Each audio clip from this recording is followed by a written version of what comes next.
Salut EB4, j'espère que vous allez bien. Aujourd'hui, on va commencer une nouvelle leçon, c'est la leçon numéro 32, protéger mon jardin en attirant les insectes. Avant de l'aborder, on va faire un petit rappel sur la chaîne alimentaire qu'on a déjà étudiée. Pour définir une chaîne alimentaire EB4, on sait que c'est une suite d'êtres vivants différents, chacun est mangé par le suivant. Comme vous voyez devant vous, j'ai présenté une chaîne alimentaire. Le premier maillon de cette chaîne est l'herbe. C'est un végétal chlorophylien qui possède de la chlorophylle. La chlorophylle, je rappelle, c'est un pigment vert présent dans les feuilles. Vous voyez trois êtres vivants différents. L'herbe, le lapin et le renard. Chacun est mangé par le suivant. L'herbe est mangée par le lapin et la flèche signifie est mangée par. Le lapin est mangé par le renard. Donc cette chaîne alimentaire est formée de trois êtres vivants différents. Chacun est mangé par le suivant. Ce sont trois maillons bien sûr et la flèche signifie est mangé par.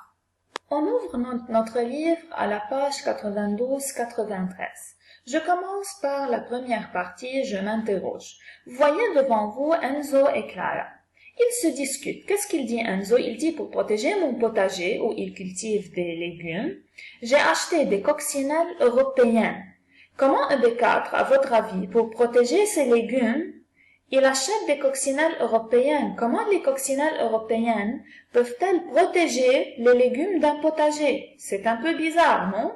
Donc, qu'est-ce qu'elle répond, Clara? Elle lui dit, tu es en train de m'expliquer que pour protéger tes légumes des insectes, tu en fais venir d'autres.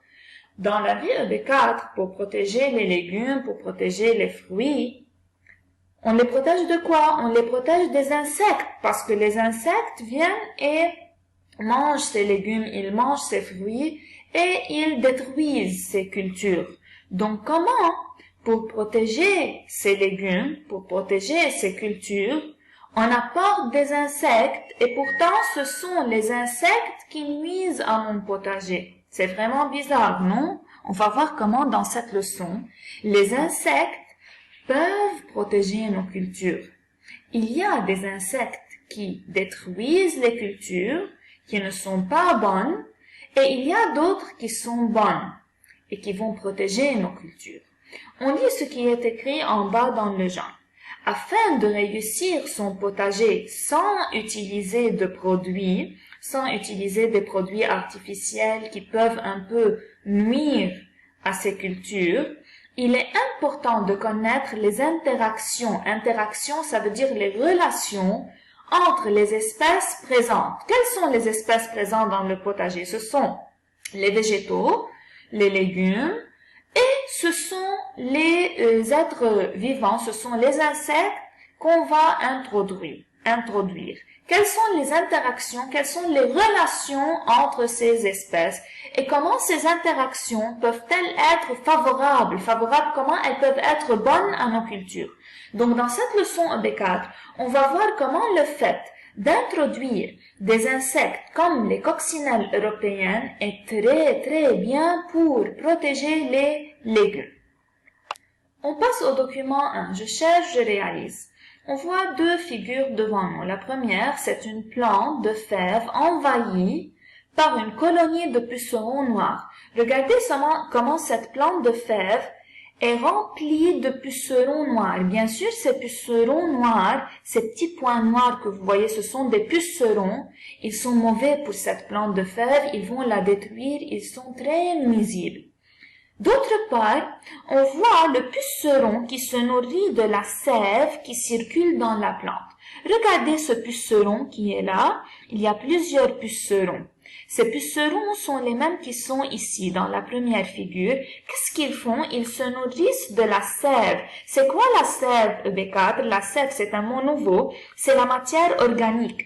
On dit c'est le liquide nutritif qui est dans les plantes, dans les végétaux. Donc ces pucerons aiment, ils mangent, ils se nourrissent de cette sève, de cette matière organique qui est partout dans la plante. On sait déjà que les végétaux sont formés de matière organique. On a étudié dans les leçons précédentes comment les végétaux chlorophylliens fabriquent leur matière organique. Ici, on donne un autre nom à cette matière organique, à ce liquide nutritif qui est dans la plante, c'est la sève. Par exemple, si vous prenez une tige dans une plante de fève et vous la cassez, vous allez voir une sorte de liquide. Ce liquide nutritif, c'est ça la matière organique et c'est ça qu'on appelle aussi la sève. Donc ces pucerons noirs vont se nourrir de cette sève, de cette matière organique qui circule dans la plante de fève. Ce qui est bien sûr mauvais pour cette plante de fève parce que ces pucerons vont l'envahir et ils vont la détruire comme vous voyez dans la première figure. On lit ensemble ici, le puceron noir est capable en quelques jours seulement d'affaiblir, de rendre faible, d'affaiblir et de perturber la croissance d'un plant de fève. Donc, quand ces pucerons noirs attaquent cette plante de fève, ils vont se nourrir de cette matière organique, de sa matière organique, de sa sève.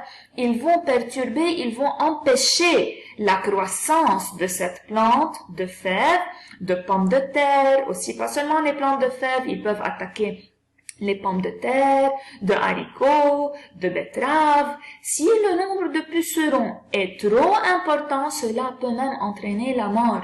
Donc ces pucerons noirs sont vraiment très mauvais. Ce sont des ennemis pour cette plante de fève, aussi pour les pommes de terre, pour les haricots, pour les betteraves. Ils n'arrêtent pas seulement la croissance, mais ils peuvent entraîner la mort. Donc, soit ils peuvent empêcher et arrêter et perturber la croissance, ou bien s'ils sont très nombreux, ils peuvent entraîner à la mort de cette plante. Donc, ils sont vraiment très mauvais et très nuisibles pour ces plantes. On a vu ici, EB4, le mot interaction. Je vous ai dit interaction, ça veut dire relation. Vous allez écrire sur votre cahier de sciences, bien sûr, le titre de cette leçon et un notez bien. Le notez bien est le suivant. Vous allez commencer par le premier. Interaction entre les êtres vivants. C'est quoi une interaction entre les êtres vivants? C'est une relation qui est établie ça veut dire qui est présentée dans les deux sens. Ils sont en relation les uns avec les autres. C'est une interaction alimentaire ici. Il est très important de préciser que l'interaction de laquelle on parle dans cette leçon, c'est une interaction alimentaire. Donc, je répète, c'est une relation qui est dans les deux sens. Ils sont en relation les uns avec les autres. On passe maintenant à la page 93, le document 2, le puceron, un insecte qui attire les foules. Regardez ici, on voit la larve de coccinelle, on va lire ensemble. De nombreux insectes, comme les coccinelles, les chrysopes, les cirphes, ce sont tous des exemples d'insectes. Des quatre, même si vous ne connaissez pas c'est quoi les chrysopes, c'est quoi les cirphes, ce sont des insectes. Tous ces insectes se nourrissent de pucerons. Donc, on vient de voir dans le document 1, je vous rappelle que les pucerons sont mauvais, ce sont des ennemis pour les plantes de fèves, ils les attaquent, ils arrêtent la croissance, ils peuvent même conduire à la mort. Ici, on voit qu'il y a des insectes qui vont manger, qui vont se nourrir de ces pucerons. Donc, ces insectes, bien sûr, elles sont, entre deux guillemets, elles sont bonnes parce qu'elles vont tuer, elles vont manger ces pucerons qui sont mauvais. En favorisant leur présence, on protège, leur présence, ça veut dire la présence de ces insectes comme les coccinelles, les chrysopes et les cirphes. On protège son jardin en limitant le nombre de pucerons. Bien sûr, quand je vais mettre dans mon jardin des coccinelles ou bien des chrysopes et des cirphes, ils vont manger les pucerons, ce qui va diminuer leur nombre, ce qui est très bien pour mes plantes et pour mes légumes. D'autres insectes, au contraire, comme les fourmis, au contraire, donc on comprend qu'il y a quelque chose qui n'est pas bien chez les fourmis. Elles facilitent la présence des pucerons. Donc ces fourmis sont, entre guillemets, amies avec ces pucerons. Elles vont faciliter la présence de ces pucerons qui ne sont pas bons en les protégeant des prédateurs qu'elles peuvent dévorer. Donc ces fourmis vont protéger les pucerons des insectes comme les coccinelles, les chrysopes et les cirphes. C'est un peu comme une histoire, EB4. En les déplaçant sur les meilleures tiges, elles vont, ces fourmis, déplacer les pucerons. Ou bien, elles agissent ainsi pour se nourrir d'une substance sucrée qui s'écoule de l'abdomen des pucerons qui est le miella. Donc ces fourmis, elles n'aiment pas seulement les pucerons par amitié, non, il n'y a pas comme ça chez les animaux. Ces fourmis, pourquoi elles facilitent la présence des pucerons? Elles les déplacent. Quand elles les déplacent, elles les portent, elles vont se nourrir d'une substance sucrée qui est dans l'abdomen des pucerons. Ça s'appelle le miella. Donc, je répète un peu. Les pucerons sont mauvais pour les plantes. Les insectes comme les coccinelles, les chrysopes et les cirques sont bonnes parce qu'elles vont manger les pucerons qui sont mauvais. D'autre part, les fourmis vont aider les pucerons et faciliter leur présence en les protégeant des prédateurs comme les coccinelles, les chrysopes. Comment elles vont les protéger? En les déplaçant. Mais en les déplaçant, elles se nourrissent du miella qui est dans l'abdomen des pucerons. On va écrire c'est quoi le miella comme un notez bien.